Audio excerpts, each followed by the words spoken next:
গত 23শে ডিসেম্বর যে পরিস্থিতি বেগবাগানে তৈরি হয় এবং সেই বিষয় মাথায় রেখেই কিন্তু বিশেষ পুলিশি নিরাপত্তা ব্যবস্থা নেওয়া হয়েছে। কারণ পুলিশের তরফে আগেই জানিয়ে দেওয়া হয়েছে বেগবাগান পর্যন্তই মিছিল হবে, এরপরে আর মিছিল এগোতে দেওয়া হবে না।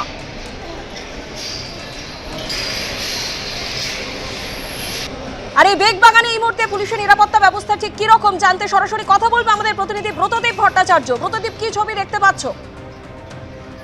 দেখো, যে ছবি আমরা সাধারণত নবান্ন অভিযান বা এই ধরনের কোনো বড় অভিযানের ক্ষেত্রে দেখে থাকি, আজকে কিন্তু এই মিছিলের ক্ষেত্রে বেগবাগান মোড়ে একই রকম নিরাপত্তা ব্যবস্থা দেখা যাচ্ছে। পুলিশের তরফ থেকে এখানে বিশাল ব্যারিকেড করা হয়েছে, একেবারে টিন দিয়ে রাস্তা ঘিরে দেওয়া হয়েছে যাতে কোনো গাড়ি, কোনো মানুষ এখান থেকে প্রবেশ না করতে পারে। কারণ এর আগের দিনে যে ঘটনা ঘটেছিল, একেবারে পরিস্থিতি উত্তপ্ত হয়ে উঠেছিল। আজকে যাতে সেই ঘটনা আবার তার পুনরাবৃত্তি না হয়, তার জন্য কিন্তু পুলিশের তরফ থেকে আগাম এই ব্যবস্থা, একেবারে বিশাল ব্যারিকেড করে দেওয়া হয়েছে, বলা যায় পাঁচিল তৈরি করে দেওয়া হয়েছে একেবারে রাস্তার মাঝখানে, যাতে কোনোভাবেই সেই নিরাপত্তার ফাঁক বলে কেউ কোথাও একেবারে এই কমিশনের দিকে না যেতে পারে। গার্ড রেল দেওয়া হয়েছে প্রথমে, এবং তারপর টিন দেওয়া হয়েছে লোহার বার দিয়ে। সেই সমস্ত গার্ডরেলগুলি একেবারে কার্যত বলা যায় সেখানে বসিয়ে দেওয়া হয়েছে, কোনোভাবেই যেটা সরানো না যায়। আমরা দেখেছি বিভিন্ন ক্ষেত্রে এই ধরনের মিছিল আসলে পুলিশের সেই গার্ডরেলের ওপর সেই মিছিল এসে আছড়ে পড়ে এবং তারপর গার্ডরেল ভাঙার চেষ্টা হয়। কোনোভাবে গার্ডরেল ভেঙে যাতে এই মিছিল না এগিয়ে যেতে পারে বাংলাদেশ হাইকমিশনের দিকে, এটাই লক্ষ্য পুলিশের। এবং সেই জন্যই এই ধরনের কড়াকড়ি ব্যবস্থা, পুলিশ বাহিনীতে রয়েছে, বিশাল সংখ্যক পুলিশ বাহিনী এখানে মোতায়েন করা রয়েছে। তারপরে ব্যারিকেড, একেবারে ব্যারিকেড দিয়ে রাস্তায় পাঁচিল তৈরি করে দেওয়া হয়েছে যাতে কোনোভাবেই সেই পাঁচিল ভেদ করে এই মিছিল বা হাইকমিশন পর্যন্ত না পৌঁছাতে পারে এবং সেখানে কোনো উত্তপ্ত পরিস্থিতি না তৈরি হতে পারে। ছবি আমরা দেখতে পাচ্ছি একেবারে কোনো ব্যারিকেড না, লৌহ প্রাচীর খাড়া করা হয়েছে, কড়া নিরাপত্তা বেষ্টনীতে মুড়ে ফেলা হয়েছে বেগবাগান। গত 23শে ডিসেম্বরের খবর আপনাদের মনে থাকবে, ছবি আপনাদের মনে থাকবে, যেভাবে সনাতনীদের বিক্ষোভে উত্তপ্ত হয়ে উঠেছিল পরিস্থিতি, রণক্ষেত্রের পরিস্থিতির সৃষ্টি হয়েছিল, সেই কথা মাথায় রেখে কি পুলিশের এই তৎপরতা ব্রতদীপ? একেবারে দেখো, যাদের নতুন করে আজকের দিনে এই মিছিলকে কেন্দ্র করে কোনো গন্ডগোল না তৈরি হয় এবং এই গন্ডগোল কোনোভাবে যাতে বুঝতেই পারছো আন্তর্জাতিক সম্পর্কের ব্যাপার, এবং বারবার কিন্তু দুই দেশের সম্পর্ক নিয়ে যথেষ্ট সচেতন হয়ে বিভিন্ন পদক্ষেপ করা হচ্ছে এবং এই নিয়ে কিন্তু কেন্দ্রীয় রিপোর্ট যাবে সেই কথা মাথায় রেখে কিন্তু পুলিশের তরফ থেকে এই ব্যবস্থা বিশাল প্রাচীর, কার্যত লৌহ প্রাচীর দিয়ে যে রাস্তা বেগবাগান মোড়ে সেই রাস্তা আটকে দেওয়া হয়েছে যাতে কোনোভাবে এই প্রাচীর ভেদ করে কেউ এই বাংলাদেশ হাইকমিশনের দিকে না পৌঁছাতে পারে সেই ব্যবস্থায় একেবারে। এবং আমি একটু ছবিটা বলছি যে প্রথমে গার্ডরেল দেওয়া হয়েছে, তারপর বিশাল লোহার বার দিয়ে সেই সমস্ত গার্ডরেলগুলো ঝালাই করে কার্যত এই রাস্তায় একটা লোহার পাঁচিল তৈরি করে দেওয়া হয়েছে যাতে এই পাঁচিল ভেঙে যে মিছিল আসছে সনাতনীদের, সেই মিছিল যাতে বাংলাদেশ হাইকমিশনে না যেতে পারে। এবং তারপরে বিশাল পুলিশ বাহিনী এই পাঁচিলের সামনে মোতায়েন করা রয়েছে, একেবারে লাঠিধারী পুলিশ, তারা কিন্তু এখানে প্রস্তুত কোনো রকম বিশৃঙ্খলা হলে সেই বিশৃঙ্খলাকে মোকাবিলা করার জন্য। এখানে প্রচুর আইপিএস অফিসাররাও রয়েছেন, তাদেরকে এখানে দায়িত্ব দেওয়া হয়েছে যাতে কোনো রকম অশান্তি, কোনো রকম বিশৃঙ্খলা এখানে না তৈরি হয়। আমি সেই ছবিটাই আমরা দেখাচ্ছি বারবার, একেবারে বেগবাগান মোড়ে সেই লোহার পাঁচিল, সেই পাঁচিল দিয়ে রাস্তা আটকে দেওয়া হয়েছে এবং পুলিশ যারা আধিকারিক তারা এখানে সেই রাস্তা ঘিরে রয়েছেন। কোনোভাবেই এই মিছিলকে এই বেগবাগান মোড় দিয়ে বাংলাদেশ হাইকমিশনের দিকে যেতে দেওয়া হবে না, এমনটাই কিন্তু পুলিশের তরফ থেকে বার্তা দিয়ে দেওয়া হয়েছে। ব্রতদীপ, আপাতত তোমায় ধন্যবাদ।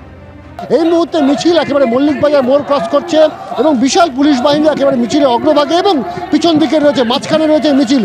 গত 23শে ডিসেম্বর যে ঘটনা ঘটেছিল সেই ঘটনা যাতে পুনরাবৃত্তি না হয় তার জন্য কিন্তু পুলিশের তরফ থেকে যাবতীয় ব্যবস্থা নেওয়া হয়েছে। ইতিমধ্যে ডাবল ব্যারিকেডিং করা হয়েছে বেগবাগানে, সেখানে কিন্তু এই যে ডেপুটি হাইকমিশন, সেই ডেপুটি হাইকমিশনাররা যাতে কোনোভাবে কোনো বিক্ষোভকারী বা আন্দোলনকারী সেখানে পৌঁছতে না পারে সেটা কিন্তু সুনিশ্চিত করা হচ্ছে। পুলিশের তরফ থেকে কিন্তু বারবার এই আন্দোলন শুরুর আগে সেখানে কিন্তু জানানো হয়েছে যে আপনাদের আন্দোলন কিন্তু শান্তিপূর্ণ রাখতে হবে, কোনোভাবেই কিন্তু আন্দোলনকে আক্রমণাত্মক করা যাবে না। এবং এই মুহূর্তে আমরা দেখতে পাচ্ছি যে এই মুহূর্তে অন্তর্বর্তীকালীন সরকারের যিনি প্রধান উপদেষ্টা তার ছবিতে কিন্তু অসম্মান প্রদর্শন করা হচ্ছে। তার কারণ তারা কিন্তু চাইছেন যে এই সমস্ত কিছুর মধ্যে দিয়ে একটা বার্তা পৌঁছে দিতে বাংলাদেশ সরকারকে। যেভাবে বাংলাদেশের হিন্দু যুবক দীপু দাস হত্যা হয়েছে গতকাল, কিন্তু আমরা দেখেছি সেখানে আরও একজন হিন্দু যুবক তাকে কিন্তু গণপিটুনির মাধ্যমে মারা হয়েছে।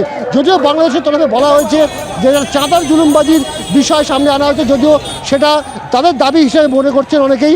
স্বাভাবিকভাবে এরকম পরিস্থিতিতে প্রত্যেক দিন কোনো না কোনো জায়গায় বাংলাদেশে সেখানে যারা সংখ্যালঘু হিন্দু তারা আক্রান্ত হচ্ছেন। শুধুমাত্র সংখ্যালঘু হিন্দুরাই যে আক্রান্ত হচ্ছে এমনটা নয়। দুদিন আগেই আমরা দেখেছি যে সেখানে একেবারে ঢাকা সংলগ্ন এলাকায় সেখানে চার্চের বাইরে বোমা বিস্ফোরণ হয়, সেই বোমা বিস্ফোরণে একজন খ্রিস্টান যুবক তারও মৃত্যুর ঘটনা ঘটেছে। স্বাভাবিকভাবে বাংলাদেশের সংখ্যালঘুদের উপর যে অত্যাচার চলছে তারই প্রতিবাদে কিন্তু মূলত আজকে হিন্দু সংহতি রাস্তায় নেমেছে। তাদের দাবি সেখানে দীপুদাস সহ সংখ্যালঘুদের উপরে যারা যারা আক্রান্ত হচ্ছেন, যারা মারা যাচ্ছেন, তাদের বিরুদ্ধে যারা অভিযুক্ত, সেই অভিযুক্তদের বিরুদ্ধে আইনানুগ ব্যবস্থা নিতে হবে এবং সর্বোচ্চ শাস্তির ব্যবস্থা করতে হবে। বর্তমান সেখানে যে অন্তর্বর্তীকালীন সরকার রয়েছে সেই সরকারকে কিন্তু নিশ্চিত করতে হবে এই সমস্ত হত্যাকারীদের, এই সমস্ত কালপিটদেরকে ধরে এনে, এবং সেই সমস্ত আন্দোলনকারীদের দাবি এটা। এবং শুধু তাই নয়, বাংলাদেশে যাতে এই সমস্ত হিন্দু বা সংখ্যালঘু মানুষজন তারা নিশ্চিন্তে থাকতে পারেন সেটাকেও কিন্তু সুনিশ্চিত করতে হবে বাংলাদেশ সরকারকে। সেই জন্য তারা চাপ তৈরি করবার চেষ্টা করছেন।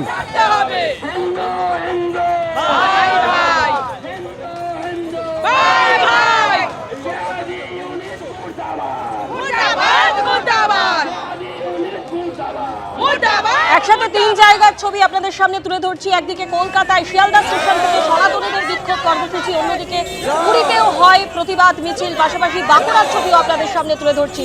বাংলাদেশে হিন্দুদের বিরুদ্ধে হিংসার ঘটনার প্রতিবাদে দেশের নানা প্রান্তে চলছে বিক্ষোভ কর্মসূচি।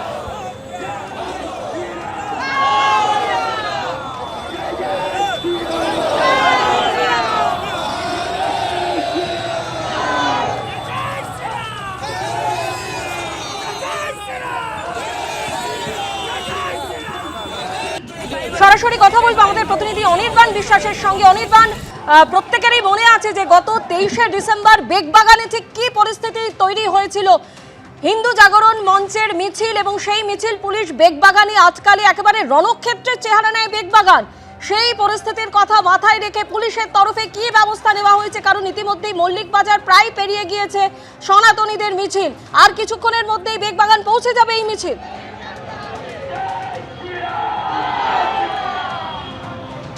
দেখো, তোমাকে প্রথমে জানিয়ে রাখি যে পুলিশের তরফ থেকে কিন্তু যে কোনো ধরনের অপ্রীতিকর ঘটনা এড়ানোর জন্য কিন্তু ব্যবস্থা নেওয়া হয়েছে। আজকে কিন্তু পুলিশের যে মোতায়েন আমরা দেখতে পাচ্ছি সেটা অন্যান্য দিনের তুলনায় কিছুটা হলেও বেশি, এবং পুলিশের তরফে কিন্তু ব্যারিকেড করা হয়েছে মল্লিকে একেবারে বেগবাগান মোড়ে। সেই বেগবাগান মোড়ের প্রথম ব্যারিকেডেই কিন্তু আটকে দেওয়া হবে এই হিন্দু সংহতির মিছিলকে। এবার যদি কেউ এই মিছিল ক্রস করে এগোনোর চেষ্টা করেন তাহলে কিন্তু পুলিশের তরফ থেকে আইনানুগ যে ব্যবস্থা, দরকার পড়লে পুলিশের তরফ থেকে লাঠিচার্জ করা হতে পারে আইনানুগ ব্যবস্থা হিসেবে। স্বাভাবিকভাবে যেটা মনে করা হচ্ছে যে এই মুহূর্তে যে মিছিল, সেই মিছিল বেগবাগান পর্যন্ত গিয়ে আটকে যাবে। যদিও হিন্দু সংহতি যা নেতৃত্ব রয়েছেন তারা যা জানাচ্ছেন যে পুলিশ কী ধরনের অ্যাক্ট করে সেটা দেখে আমরা রিয়াক্ট করব। অর্থাৎ মিছিল কিন্তু বেগবাগানে আটকানো হলেও তারপরের পরিস্থিতি কী হবে সেটা নিয়ে কিন্তু এই মুহূর্তে নিশ্চিত করে কিছু বলা যাচ্ছে না। যদিও পুলিশের তরফ থেকে সমস্ত রকম ব্যবস্থা রাখা রয়েছে, দুটি ব্যারিকেড করা হয়েছে। যদিও পুলিশ সূত্রে জানানো হচ্ছে যে এইভাবে কোনো ডেপুটেশন হাই কমিশন বা ডেপুটি হাই কমিশনে দেওয়া যায় না, তার জন্য একটি প্রসিডিওর রয়েছে। যদি কোনো দাবি দেওয়া থাকে তার জন্য নির্দিষ্ট অ্যাপয়েন্টমেন্ট নিয়ে যেতে হয়। যদিও তাদের যেটা বক্তব্য যে ডেপুটি হাই কমিশনের উদ্দেশ্যে কাউকেই যেতে দেওয়া হবে না। সেক্ষেত্রে যদি কেউ আইন নিজের হাতে তুলে নেয় তাহলে কিন্তু পুলিশকে আইনানুগ যে ব্যবস্থা সেই ব্যবস্থা অনুযায়ী কিন্তু তারা ব্যবস্থা নেবেন, এবং শুধু তাই নয়, প্রয়োজন পড়লে তারা বলপ্রয়োগও করবেন। 23 তারিখের ঘটনার পুনরাবৃত্তি যাতে না হয় সে কারণে মিছিল শুরুর আগেই আন্দোলনকারীদেরকে কিন্তু পুলিশের তরফে বার্তা পৌঁছে দেওয়া হয়েছে মিছিল শান্তিপূর্ণ করলে কোনো সমস্যা নেই, কিন্তু মিছিল যদি কোনোভাবে আক্রমণাত্মক হয় তাহলে কিন্তু পুলিশকেও আইন মোতাবেক ব্যবস্থা নিতে হবে। একেবারেই অনির্বাণ, তুমি আমাদের সঙ্গে থাকো। বেগবাগানে আর কিছুক্ষণের মধ্যেই এই মিছিল পৌঁছে যাবে। বাংলাদেশে হিন্দুদের উপর হিংসার ঘটনার প্রতিবাদে সনাতনীদের বিক্ষোভ, এবং এই মুহূর্তে মিছিল, যে মিছিল ইতিমধ্যেই মল্লিক বাজার পার করে দিয়েছে, আর কিছুক্ষণের মধ্যেই বেগবাগানের কাছাকাছি পৌঁছে যাবে। যদিও পুলিশের তরফে জানিয়ে দেওয়া হয়েছে যে বেগবাগানের পর কিন্তু এই মিছিল আর এগোতে দেওয়া হবে না। এবিপি আনন্দ, এগিয়ে থাকে, এগিয়ে রাখে।